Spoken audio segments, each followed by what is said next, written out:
Hello everyone, this is Anuja and welcome to my YouTube channel. So this is the next video of your e-commerce and e-governance. In the previous video we have seen the advantages of the e-commerce, and today in this video we are going to study the disadvantages of e-commerce. So let's start. First disadvantage of your e-commerce is the setup cost. Now the setup of hardware and the software, the training cost of employees, the constant maintenance and upkeep are all quite expensive.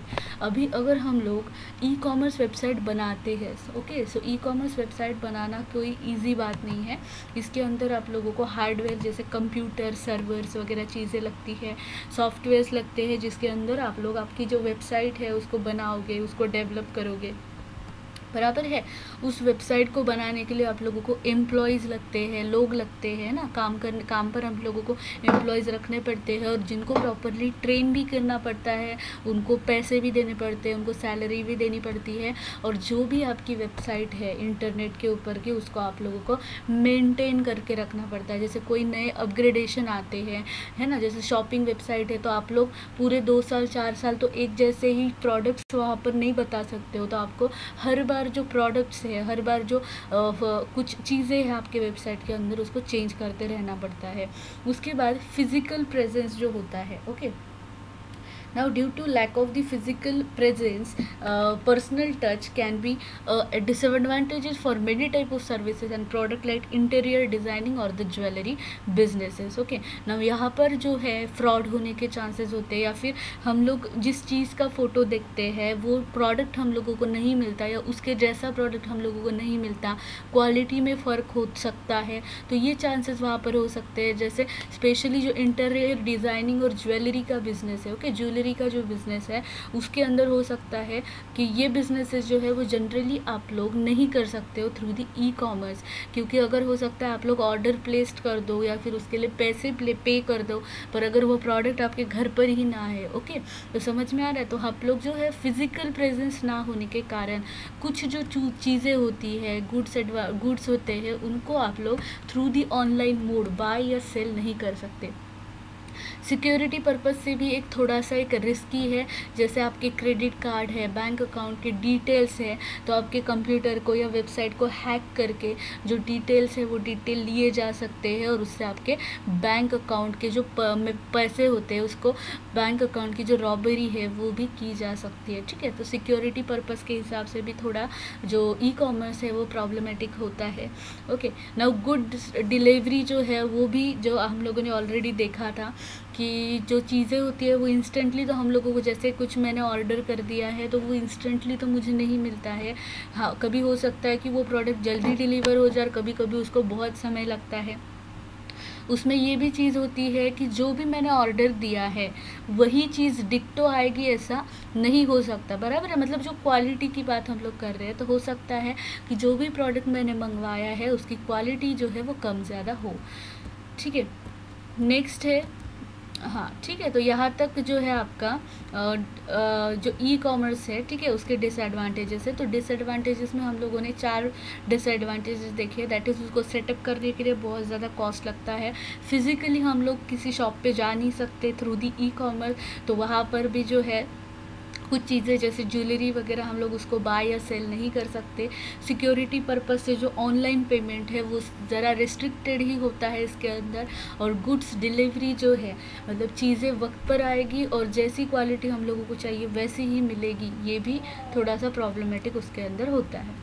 Now let's see the types of e commerce. Okay, अभी e commerce के 4 types होते हैं. अभी e commerce के अंदर अगर हम लोग देखें तो मेन जो पार्ट है वो बिजनेस, मतलब जो भी सप्लायर है वो, और कंज्यूमर मतलब जो भी क्लाइंट, जैसे हम लोग हैं, ठीक है, जैसे अमेज़ॉन हो गया, फ्लिपकार्ट हो गया, तो ये लोग जो है दे आर दी बिजनेस और दे आर दी सप्लायर, और हम लोग जो है we are the consumers. Okay, so in this state, तो हम लोग अगर सबसे पहला देखें तो business to consumer mode mode जो होता है या टाइप जो है ई कॉमर्स का, उसके अंदर क्या होता है कि जो कंज्यूमर है ना, जो कस्टमर है, वो डायरेक्टली वेबसाइट के ऊपर जाता है और वेबसाइट के ऊपर जाके वो क्या करता है, जो भी प्रोडक्ट है उस प्रोडक्ट को बाय करने के लिए, मतलब वो अपनी जो ऑर्डर है वहाँ पे प्लेस कर सकता है और उस हिसाब से जो उसका प्रोडक्ट है वो जो बिजनेस है या फिर जो सप्लायर है उससे खरीद सकता है। फॉर एग्जांपल अमेज़ॉन हो गया, फ्लिपकार्ट हो गया, ठीक है। तो ये जो हम लोग जो डेली शॉपिंग वगैरह करते हैं, that is business to customer model या बिजनेस टू कस्टमर टाइप।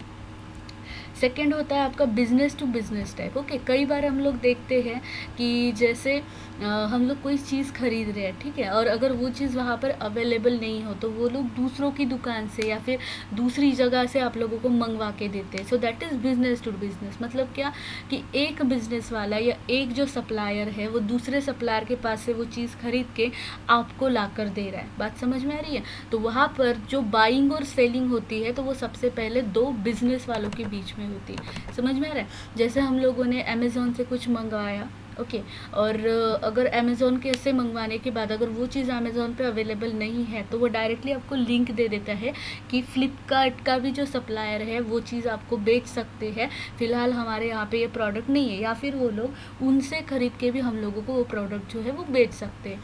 इसका एग्जाम्पल है Tata communication network provider. Okay, तो जो नेटवर्क प्रोवाइडर होते हैं या फिर जो कुछ लोग होते हैं जिनके पास डायरेक्टली सर्विसेज तो नहीं होती है, जैसे कोई एक कंपनी है तो वो कंपनी डायरेक्टली कस्टमर्स के पास नहीं पहुंच सकती, ठीक है, तो वो लोग क्या करते हैं कि वो कंपनी और कस्टमर के बीच में एक इंटरमीडिएट रहता है जिसका काम होता है कि इस बंदे से जो भी बिजनेस या फिर जो भी प्रोडक्शन वाला है, प्रोडक्शन की तरफ से चीज़ें लेना, जो गुड्स है वो खरीदना और वो क्लाइंट को या कस्टमर को ला कर देना, ठीक है। So this is business to business. Okay, इसका बेस्ट एग्जांपल जैसे हम लोग अपने ट्रेडिशनल मेथड में देख सकते हैं, जो होलसेलर्स होते हैं, होलसेलर्स के पास जो भी चीज़ें होती है वो छोटे मोटे जो शॉपकीपर है वो लोग खरीदते हैं और फिर छोटे मोटे शॉपकीपर से हम लोग खरीद सकते हैं।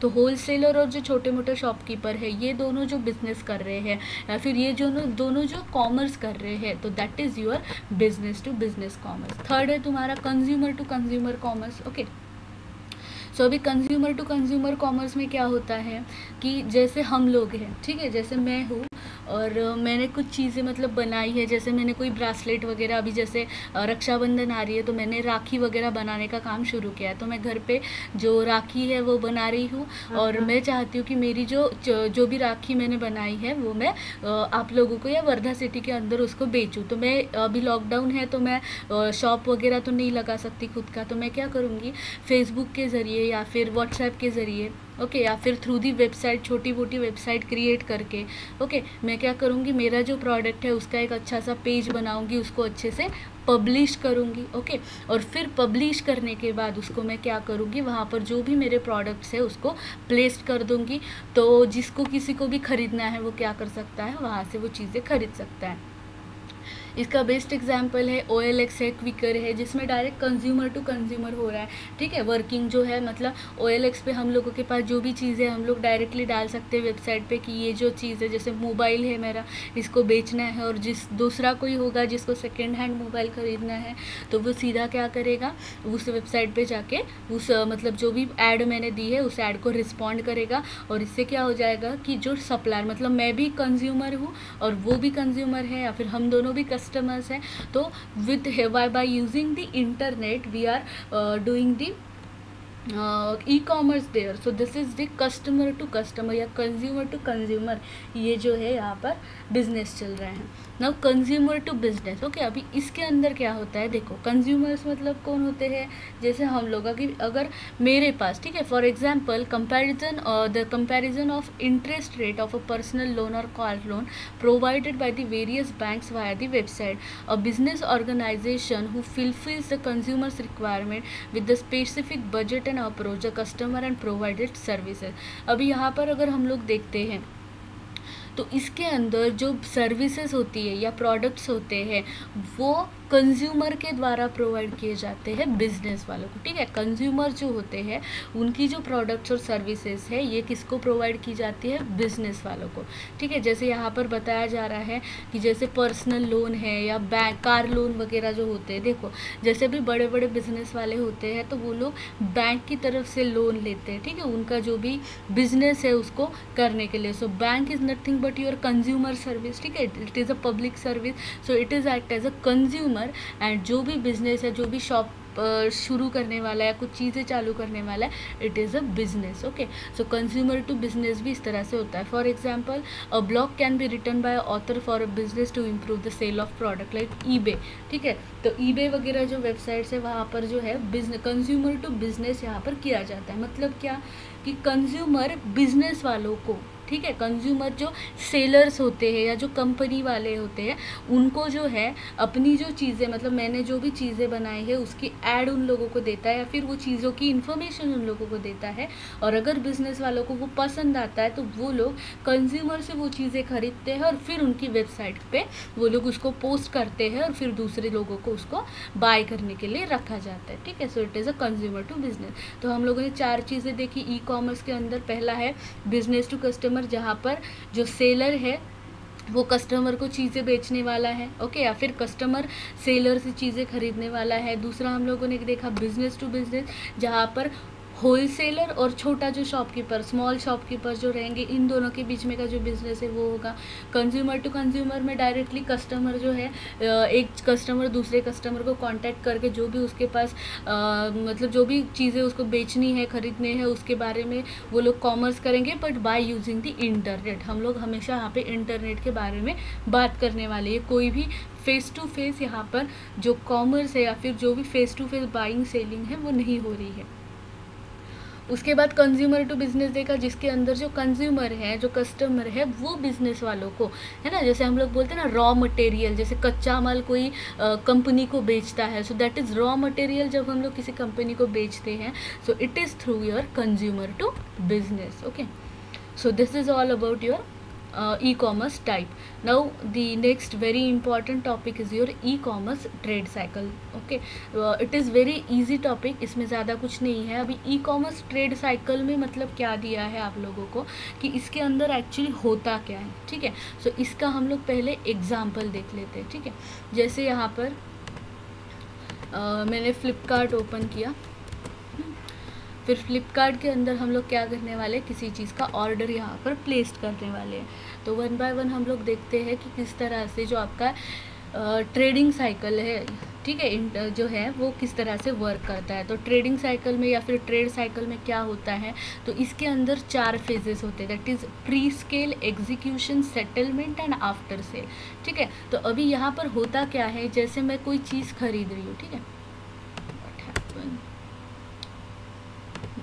तो लेट्स सी, जैसे हम लोग मैं किसी ऑनलाइन वेबसाइट पे चली गई हूँ, ठीक है, ऑनलाइन शॉपिंग की किसी वेबसाइट पे चली गई हूँ और वहाँ पर जाने के बाद मैं क्या कर रही हूँ, किसी चीज़ का ऑर्डर दे रही हूँ, ठीक है। जैसे इस चीज़ को मैंने ख़रीदा, मुझे इस चीज़ को ख़रीदना है, तो मैं सबसे पहले क्या करूँगी, यहाँ पर जाकर जो है वो सर्च करूँगी, ठीक है।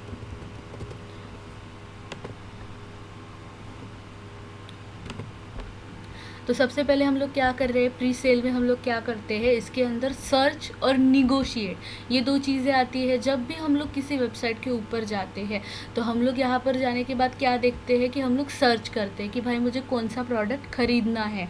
उसके बाद उस प्रोडक्ट को सर्च करने के बाद we will get the number of result. हमारे पास बहुत सारे जो प्रोडक्ट है उनकी लिस्ट यहाँ पर आ जाती है। फिर हम लोग क्या करते हैं कि उस प्रोडक्ट के अंदर से हम लोग चूज़ करते हैं। जैसे यहाँ पर कवर्स है, ठीक है, मोबाइल कवर्स है, जैसे यहाँ पे बहुत सारे मोबाइल कवर्स दिए गए हैं, तो मैं यहाँ पे क्या करती हूँ, निगोशिएट, दैट इज़ मैं प्राइस जो है वो कंपेयर करती हूँ और जिसकी प्राइस प्लस क्वालिटी मुझे अच्छी लगे हम लोग उसको परचेज के लिए चूज़ करते हैं, ठीक है। निगोशिएट स्टेप में क्या, customer find a supplier who offer the good quality product at a cheaper rate. For example यहाँ पर अगर मैं मोबाइल कवर्स डाल दूँ, ठीक है, so I will get the number of suppliers, ठीक है। बहुत सारे सप्लायर्स यहाँ पर आप लोगों को मिलेंगे, ठीक है। देखो यहाँ पर दिख रहा है, तो यहाँ पर आप लोगों को बहुत सारे बैकर्स मिल रहे हैं विद देयर प्राइजेस।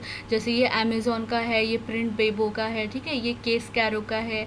उसके बाद अलग अलग यहाँ पर आपको क्या है, जो प्रोडक्ट सप्लायर है वो दिख रहे हैं और उनके अलग अलग प्रोडक्ट्स यहाँ पर दिखाई दे रहे हैं अलॉन्ग विद देयर प्राइजेस। तो सबसे पहले हम लोग क्या करेंगे, सर्च करेंगे कि हम लोगों को कौन सा मटेरियल या फिर कौन सी चीज़ खरीदनी है। उसके बाद हम लोग ध्यान देते हैं निगोशिएट की तरफ। निगोशिएट मतलब कौन सी जो चीज़ है वो बहुत अच्छी लग रही है और कौन सी चीज़ जो है हम लोगों को सस्ते भाव में या कम भाव में हम लोगों को विथ द बेटर क्वालिटी यहाँ पर दी जा रही है, ये हम लोग निगोशिएट में करते हैं।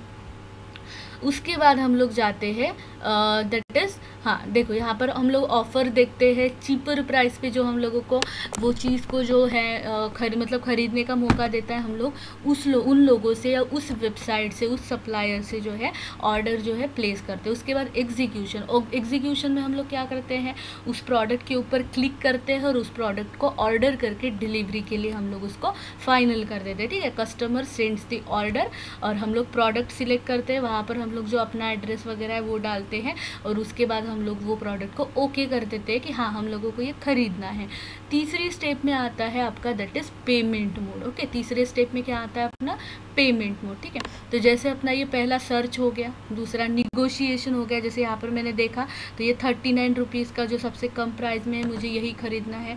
सो मैंने इसको क्या कर दिया, फाइनल कर दिया, ठीक है। तो जैसे मैं इसके ऊपर क्लिक करूँगी, इसकी वेबसाइट के ऊपर मैं चली जाऊँगी। फिर उसकी वेबसाइट के ऊपर जाने के बाद वहाँ पर मुझे ऑप्शंस मिलेंगे ऐड टू कार्ट या फिर बाय। तो अभी मुझे खरीदना है तो एग्जीक्यूशन स्टेप में डायरेक्टली मेरी खरीदारी आएगी, ठीक है। तो एग्जीक्यूशन स्टेप में मैं क्या करूँगी, डायरेक्टली उस प्रोडक्ट को क्या करूँगी, बाय कर दूँगी। और उसके बाद जैसे मैंने उसको बाय किया तो मुझे क्या होगा, वहाँ पे मेरा एड्रेस ये सारी चीज़ें जो प्राइमरीली होती है उनको यहाँ पे फिलअप करना पड़ेगा।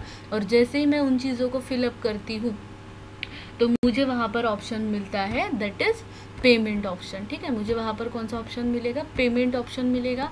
और जैसे ही पेमेंट ऑप्शन के ऊपर हम लोग क्लिक करते हैं, ठीक है, तो पेमेंट ऑप्शन का जो मोड है that is my settlement mode. ये क्या है मेरा सेटलमेंट मोड, जहाँ पर जो मेरा पेमेंट है वो फिर मैं उसके मोड ऑफ पेमेंट वहाँ पे डिसाइड करूँगी कि मुझे ऑनलाइन पेमेंट करना है या फिर मुझे कैश ऑन डिलीवरी करना है, किस तरह से मुझे जो है वो प्रोडक्ट को ख़रीदना है, ये मैं वहाँ पर क्या करूँगी, डिसाइड कर दूँगी। उसके बाद आफ्टर सेल वाली जो फेज़ है वो फेज़ आती है। अभी आफ्टर सेल में क्या होता है, जैसे प्रोडक्ट मैंने ख़रीद लिया, ठीक है, तो प्रोडक्ट मेरे घर आ गया। पर सबसे पहले जब मैं प्रोडक्ट ख़रीद रही हूँ, ठीक है, तो उससे पहले क्या होता है, मुझे उस प्रोडक्ट के बारे में वहाँ पर दिया जाता है कि ये जो प्रोडक्ट है इसकी 3 साल की वारंटी है, ये जो प्रोडक्ट है इसकी 4 साल की वारंटी है।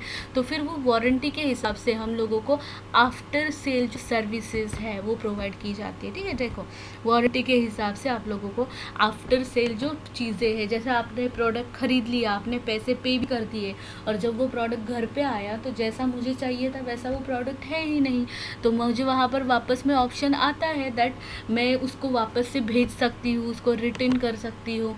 या फिर मैंने कोई चीज़ ख़रीद ली है, मैंने एक आधी 2-3 महीना उसको चलाया और उसके बाद अगर वो प्रॉब्लम दे रहा है और वो अगर 6 महीने की वारंटी में है तो मैं क्या कर सकती हूँ, उस चीज़ को वापस से रिटर्न कर सकती हूँ या फिर अंडर रिपेयर में उसको कर सकती हूँ। तो ये ऑप्शन भी मुझे अलाउड होता है, ठीक है। देखो यहाँ पर ऐड टू बास्केट ऑप्शन है, इसको ऐड टू बास्केट जैसे ही आप करोगे तो आप लोगों को बाय करने का ऑप्शन आएगा, तो वहाँ से आप लोग उस चीज़ को क्या कर सकते हो, बाय कर सकते हो। वो एक्चुअली यहाँ पे वीडियो अपलोड हो रहा है इसलिए इसका जो इंटरनेट कलेक्शन है वो थोड़ा स्लो चल रहा है, ठीक है। तो आप लोगों को इसका एग्जांपल दे दूंगी मैं बाद में। और ऑनलाइन शॉपिंग तो सबको पता ही है किस तरह से की जाती है। So these are the modes. अभी आप लोग आगे से जब भी ऑनलाइन शॉपिंग करो तो इसको याद रखो कि आप लोग जब भी किसी चीज़ को सर्च कर रहे हो, उसकी प्राइस देख रहे हो, प्राइस के हिसाब से सिलेक्ट कर रहे हो, so you are in the pre scale mode of your internet और ई-कॉमर्स ट्रेड साइकिल। जब भी आप ऑर्डर प्लेस कर रहे हो so you are in the execution mode of your EDI cycle. जब भी आप लोग पेमेंट कर रहे हो फिर वो पेमेंट कैश ऑन डिलीवरी भी होगा तो भी it is under your settlement option. और प्रोडक्ट घर पर आने के बाद अगर आप उसको रिटर्न कर रहे हो या फिर आपने जो भी प्रोडक्ट खरीदा है उसको अगर 3-4 महीने बाद आप रिप्लेस करके वारंटी के अंदर अगर आप उसको कुछ मेंटेनेंस कर रहे हो so it is under your after sale option. So these are your internet trade cycle step which is important and this diagram is also important. Okay, इसके अंदर क्वेश्चन आते तो प्री स्केल के अंदर आया आपका सर्च और निगोसिएशन, एग्जीक्यूशन में आया आपका ऑर्डर और डिलीवरी, सेटलमेंट में आता है आपका इनवॉइस मतलब जो पेमेंट स्लिप जनरेट होती है और एक्चुअल पेमेंट मोड जिस तरह से आप पेमेंट करते हो, एंड आफ्टर सेल के अंदर आता है वो सारी मेंटेनेंस जो हम लोग क्या करने वाले हैं, हम लोग जो है सप्लायर जो है वो हमको प्रोवाइड करने वाला है। Okay, after buying your product. Okay, so this is all about your trade cycle. Thank you.